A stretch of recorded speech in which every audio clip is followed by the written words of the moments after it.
Now remember, we are playing in an ecologically friendly manner, and that means we don't harvest all the plants here.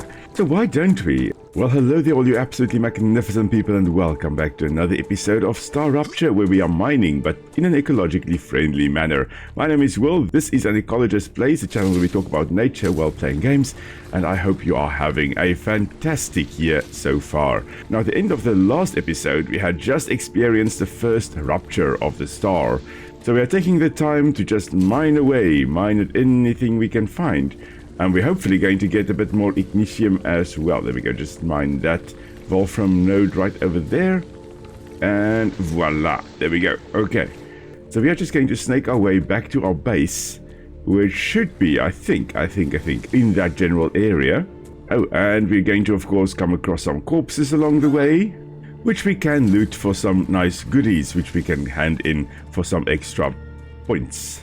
Now, the main focus of today's episode is going to be ecological succession. That is going to be the name of the game. And we're going to chat about what it is, how it happens, and succession on Arcadia 7 as a whole. And as you can see here, post-rupture, there's ash raining down from the sky there. There's very little vegetation left, if anything, but almost immediately you start getting, well, mosses, I believe, in this case. Your smallest plants starting to appear. You go from this completely barren landscape to a 95% barren landscape with a few blotches of green to a little bit more green, a little bit more green. Eventually, Arcadia 7 surface returns to normal. Well, at least that is the way it works here in this biome that we are currently in. Apparently, there are plans for a new biome as the game progresses, so it'll be very, very interesting to see what that biome in fact is, and whether it responds to the rupture differently. Now, we have no large plants left, no mushrooms, no nothing, so we can't harvest anything at all.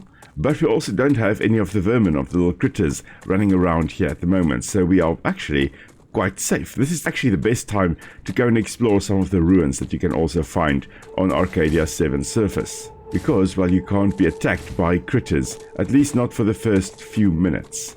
Unfortunately, that safe time is now ending, so we're not going to run to one of those ruins now. We'll have to do that then after the next rupture. Oh, I never actually set these things to send things off to the orbital station. My bad. But now, as we are sending things off, we are getting some points here with the future health solutions, which will give us our regeneration chamber, which allows us to respawn here at our base. Also gives us our med tool later on, and the LEM station where we can actually put upgrades on ourselves, which is very nice. We're also getting here with the Moon Energy Corporation, we're getting the recipe station. And very importantly, at level 3, we're going to get the map. But here with the Selenium Corporation, we are getting our fabricator. Eventually, we'll get an inventory upgrade. And then here with the Griffiths Blue Corporation, we're actually going to get our pistol next, and then a grenade. So all of these very, very important upgrades. So we are sending some material to those 4 corporations. Now, as you can see, after a little while, succession really has taken place. Okay, so initially we had our mosses that was covering the landscape.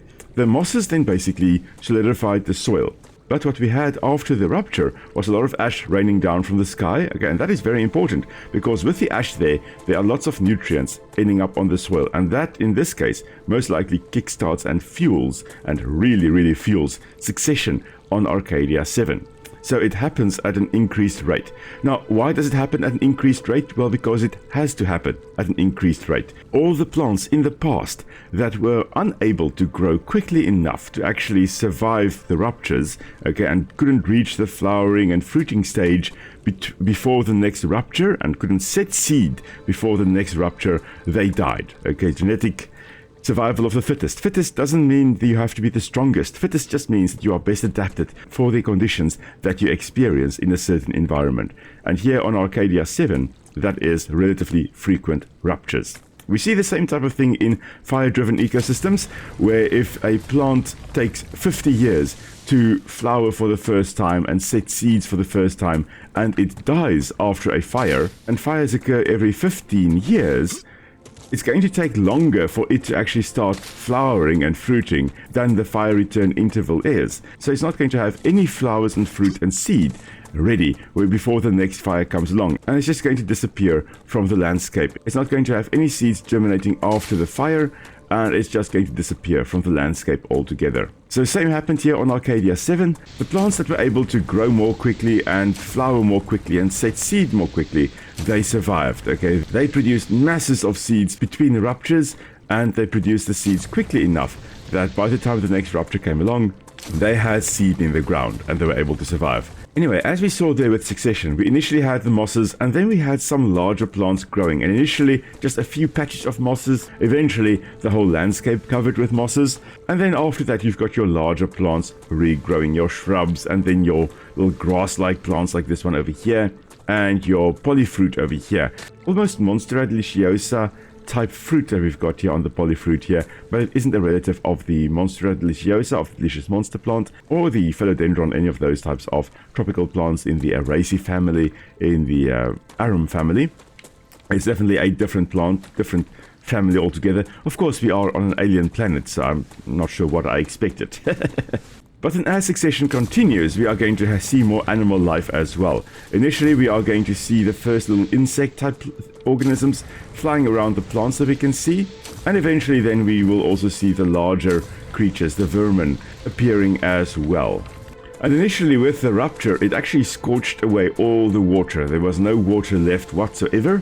But now, as time has progressed, we will see the water has actually returned. I saw it to that side over there, and indeed here we go as well. Water is coming back. So the water table here is probably very, very close to the surface. In other words, after the water was scorched away, initially of course there wasn't any water at all, but then underground here, there's a lot of groundwater, a lot of water underground, and it slowly but surely seeps into these lower lying areas and forms these wetland environments. That is really, really cool. I love seeing the green return to the world. Just want to quickly check how we are progressing here with our corporations. Okay, 62% towards getting a pistol. That is going to be wonderful. I am just going to build an analyzing station over here, because this will allow us to actually get some points here from the damaged personal interface, for example. We're going to get 500 data points from that. We're going to get 400 from each of the damaged logic boards. And we can also put some plant materials, some biological matter in there to analyze as well. And in the process, we then get data points, which we can use here to, for example, level up Clever Robotics. So we're not currently sending anything to Clever Robotics, but I want a personal storage chest. So we're going to spend 200 of our 1,300 data points we have to level that up. And so now we can actually claim the personal storage there. And now we can build some personal storage. I like having a lot of storage because I like having things structured. And there we go, a little viewport as well, so we can get some light as well. Very important to get enough light. Oh, there we go. The regeneration chamber, wonderful. And we also got the recipe station there. Now let's see, what does Moon Energy Corporation want now? Oh, they want calcium ore. And we're going to have to get calcium in order for us to actually get our map. Alright, so let's get that sorted, shall we? But first, let us actually put away all the helium. We're just going to change this to HE, because that is the abbreviation for helium. We put calcium over there, so we're going to put some calcium in here. This is going to be our meteorite chest, so we've got our meteorite hearts in there. And then, of course, we need a flora chest, which is going to contain some of the plant material. And we're going to have a fauna chest, which will contain some of the animals, like the exploder, for example. We're also just going to put ignitium here by the meteorite chest, because when the meteorites fall, you get ignitium. And there we go. We can get our pistol, which is wonderful. And now we need to give them wolfram wire or titanium rods. And to get that, we need the fabricator. Luckily, we now have the fabricator. So this is going to add an extra step in our little production line over here. We are just going to remove the support over here. We're just going to plop down a fabricator right over there. Of course, we need the rail again. Now the question is, no, we don't have enough power. I was wondering, do we have enough power? But no, we do not. We do need to put up some extra solar panels. And I could increase the solar panels over here, but that's going to muck up that area quite a bit. So in order to be as environmentally friendly as possible, I'm going to think over here. Just put up 4 of those solar panels, and that should work now. Yeah, indeed it does. And of course, we're just going to repeat the process on this side as well. By just inserting a fabricator over here as well. Alright, now the pistol of course needs ammo, but luckily we can actually make some ammo here, and we're going to just go for 600. That should be more than enough. Now let's see, the two corporations I will be sending things to now will be Future Health Solutions, so we can get our med tool, and we're going to choose Wolfram wire here, because as you can see there, just sending Wolfram bars will just give you 1 data point for that corporation, whereas choosing Wolfram wire will give you 5 points. So yeah, obviously more worth it to do the 5 points than the 1 point. And now here at the fabricator we just have to choose Wolfram wire. And as it is now being made, it gets shipped off to the corporation here. And of course we're going to choose the Selenium Corporation over here as well, and we're going to choose Titanium Rod as what we are shipping. Alright, and now I think we're actually in a pretty good space. What I'm going to do though, is I'm going to make some more building material here. We are going to need that to set up our calcium production. I do also need, I believe, a meteorite heart. And we need that for the base core. Yeah, indeed. Alright, so let's go find some calcium, shall we? Now remember, we are playing in an ecologically friendly manner, and that means we don't harvest all the plants here. So why don't we? I mean, there was a very good comment about that also on the previous episode, where with the rupture, all the plants disappear in any case. Okay, so it's all gone. All these polyfruit over here will disappear, will be scorched away, but will, as you can see here, reappear a little while after the rupture. So why not harvest all the plants if you're looking at it from an ecological manner? Of course, from a gameplay perspective, you can harvest everything, but from an ecological perspective, you don't want to harvest all the fruit here, because it means that when the next rupture comes, the plants are not going to have seeds that will survive. Okay, these plants most likely will potentially may die during the rupture. And if you now leave them with no fruit, if you harvest all the fruit, there aren't going to be any seeds left to germinate after the rupture. We again see the same type of thing with environments that are fire-driven ecosystems. Here in South Africa, where I am, we for example have the fynbos, meaning fine bush or fine-leaved bushes.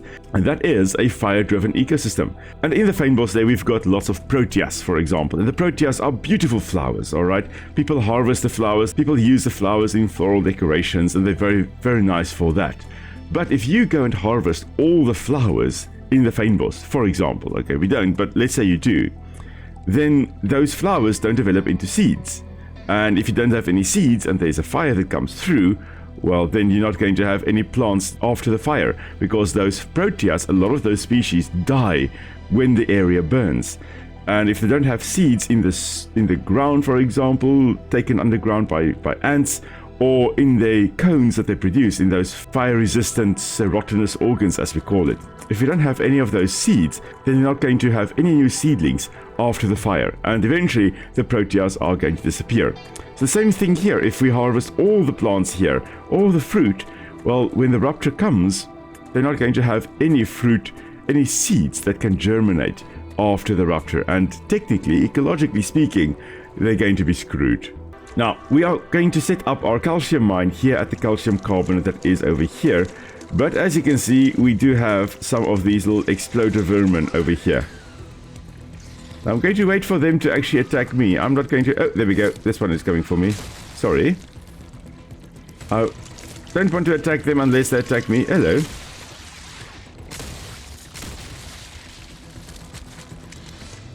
They are toxic. They are toxic. They produce that toxic cloud there. Oh, there's another little one coming after me. Love the pistol. Really cool. Very fast. Very effective way to defend yourself. Alright, but all of that was self-defense against the vermin over here.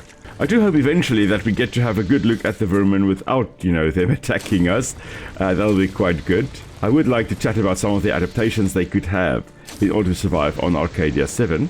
But for now, these are our calcium deposits, and I'm pretty sure this is calcium carbonate, alright? It's probably limestone. It does resemble typical limestone cave formations. So yeah, this most likely is limestone. So we're going to mine some calcium over here. Now the thing is that it's very, very, very, very, very close to the water's edge over here. And remember, one of the things we don't want to do is we don't want to build too close to the water's edge, because that's going to have an impact on the water quality here, on the aquatic organisms living here, all those types of things. We don't As one of the principles in South Africa, for example, with developments, you're not allowed to develop within a certain border of the wetland. So what we're going to do first is we are going to delineate the wetland. In other words, we're going to determine where is the border of the wetland. Now, you may think, okay, right, the wetland, the edge is right over here. I mean, this is where the water is. Obviously, this is the edge of the wetland. But the thing is that you can have plants that are dependent on the wetland, that are technically wetland plants, growing outside of where we have got the water's edge. And that's because underground there will still be water close to the soil surface, allowing water adapted plants or hydrophytes to still survive. And I think we can see it on the edge on this side over here. We've got these hydrobulbs, these little plants here with the little blue bulbs here, right? These little hydrobulbs, they are obviously aquatic plants. So they are growing there where there is water, and you can see them here growing right on the water's edge. They are typical wetland plants, and they don't grow away from water. So when you see them, you know that you are looking at a wetland. Look at this here. It's growing away from where the standing water actually is.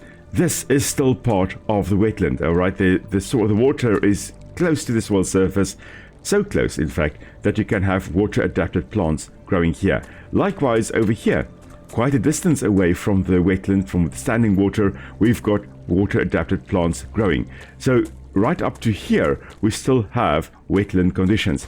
Technically, if we could drill into the soil, we could have a look at what the soil looks like. If you have mottles, which are these, some cases grey, some cases orange, some cases red, some cases yellow, little flecks in the soil, that also indicates that you are looking at a wetland. So we can delineate the wetland by looking at where the standing water is. We can delineate the wetland by looking at where the water adapted plants are growing. And we can delineate the wetland by looking at what the soil looks like. Now we can't in the game here look at the soil, but we can look at the water and we can look at the water adapted plants. And it seems in this case, it really is right up to about there that the wetland actually is. So we're going to extend another 20, 30, let's say 50 meters to this side. That is where we are going to, there we go, we upgrade it. We're going to build up here. This is now far enough from the wetland that we're not going to have too much of an impact. Okay, so we're going to set the base core, I think, right up here. There we go. Then we should be able to build an ore excavator right over here. And we want everything being transported to this side. Because what I... Oh, hello. Our base is under attack by a little critter. Huh. There was a critter here that I didn't see.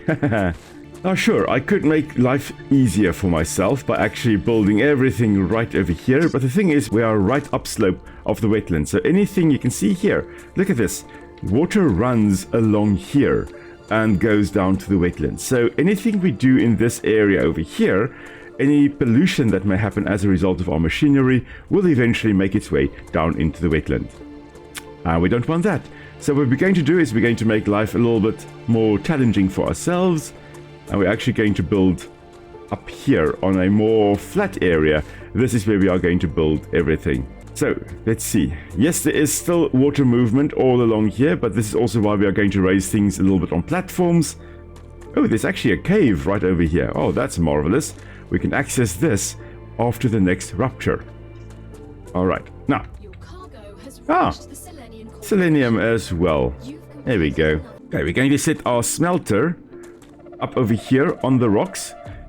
Again, going to raise it so that animals can still move freely, a little bit more freely at least. Of course, we're going to set up a fabricator as well. And of course, some orbital launchers as well. Rupture activity detected. Oh dear. I recommend finding a safe place. Right, so we've got a rupture happening. This means we have very little time. Let's quickly slide along here. I was so getting into the building there that I forgot to keep track of the sun. Alright. We may be able to make it. We may be able to make it, hopefully. Last time they did give us quite a bit of warning before the rupture kind of started. But oh dear, this is getting closer. I can hear the rumble. We may not be able to make it in time, guys. We may not be able to make it in time. Oh dear. Oh dear. The base is right there. The rupture is right there. And are we going to make it? Are we going to make it? I think we are. I think we're fine. We are fine. Look at that. We are fine. Haha. Alright. Let's grab the med tool in the meantime. And here we go. Here comes the wave. So we made it. And this means we will be able to, after the rupture... There we go. It's a little bit late to say head to safety now. But yeah, this means that after the rupture, we'll of course be able to get some ignition again, and we will be, very importantly, we will be able to actually go into that cave that is by our calcium base. Yo. Oh, such a hellscape. I'm glad we made it. I'm glad we made it. Alright, it seems to have cooled down a bit, so we can actually head outside a bit. Alright, this is fine. This is a total hellscape. This is a barren wasteland, but this is fine. Again, you can see some ignition there, with some sublimation happening there. In other words, it's going from a solid to a gaseous state without passing through a liquid phase first. So unlike ice that melts into water that then becomes water vapor, it just goes directly, in this case, from like a solid metal to a gas. So we need to harvest it very quickly, the ignition, before it actually sublimates entirely. But we're not going to harvest ignition now. I don't think we need a lot at the moment, at least. What we do need, though, although we are going to harvest the one that is right over here, what we do need to do, though, is we need to go into that cave. So we'll do that in a moment. And again, shortly after the rupture, we already have our mosses returning, which is marvelous. But now the rupture has scorched away all these vines over here, allowing us to actually head into the cave over here. It's worth exploring. And now we can press T to actually equip our torch. And if the vines do grow over while you are in the cave, you can shoot the heart over here to actually make the vines go away again, and then you can exit the cave. So don't worry, you're not going to get trapped in here. You can explore to heart's content. We do have some plants here, interestingly enough, that we can't harvest this here. These are glow caps, I believe, and they are subterranean plants. Now, very weird that we have got plants underground, because we typically associate plants with sunlight because they need it for photosynthesis. And I'm sure these plants can photosynthesize. You can see some green there as well, but they also have very red leaves, kind of indicating to me that photosynthesis is not their main way of getting energy for survival. These plants may be chemoautotrophs. In other words, they may be using chemical reactions to actually get their energy. Now, that's a process we typically see in bacteria, and so we don't really see that in plants, but maybe these glow caps are actually doing that. So with the bacteria, for example, will take sulfur-containing compounds, break it up, and in the process of breaking it up, it releases energy. And there we go. This is the reason why we want to come into these caves. You get quartz, and this is the only place, as far as I know, that you can actually mine quartz, is in these caves. Okay, there were only 2 nodules there. Unfortunately, I think this was about it. Okay. Interesting that we don't have any fruit here on the glow caps. I would have loved to chat about them, but that will have to wait for another time if we do actually have fruit then. Anyway, the glow caps, though, the reason they are underground here is most likely because they have a much slower life cycle than the plants up here. They can't recover as quickly as the plants on the surface here can after a rupture. So their life cycle, them going from seed to adult that actually produces seeds, most likely takes longer than the return interval of the rupture of the star we are orbiting. In other words, any individuals that were up on the surface here long time ago would have been killed by the rupture before they got a chance to actually produce seeds. And now they're only found in caves. These caves are acting as what we call refugia. Refugia being an environment where a plant with a slower life cycle can survive things like fire, or in this case, the ruptures. You see that in real life as well. We see, for example, here, where I am, we've got our fire-driven ecosystem, the fynbos, but we also have forests, and our forests do not burn. Not generally, at least. So they're not adapted to fire. And a lot of the plants there will die if they are exposed to fire, or at least will be knocked back tremendously by fire. But there's a lot of ignium over here that we can mine as well. This is marvelous. But anyway, the forest that we've got around here, at least where I am, generally occurs then in areas that are protected against fire, steep valleys where the fire can't come in. Now the rupture here will scorch, it appears at least, the entire surface here. So growing on the surface whatsoever is not an option. At least not for those glow caps. They are only able to survive in caves. And when we actually see glow caps with flowers or fruit, I'll hopefully then remember to chat about how they then get between cave systems, because being such a specialist means that you are kind of trapped. Okay, you can't come onto the surface. You can't have your seeds being dispersed onto the surface of Arcadia 7 and then grow an adult plant here to then have new seeds dispersed into caves. No, you're only able to survive in caves. So how on earth do they have successful pollination, and how on earth do they have successful dispersal of their seeds? Those are two questions that we are going to answer another time. Well, I think for now, this is actually another good spot to end today's episode, everybody. So thank you very much for coming along. If you've got any questions or comments, please pop them down in the comments below. I'll be happy to answer as best I can.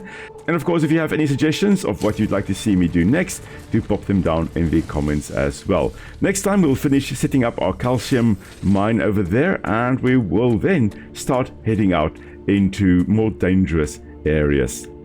Until next time, everybody, stay safe. I'll see you all soon. Cheers!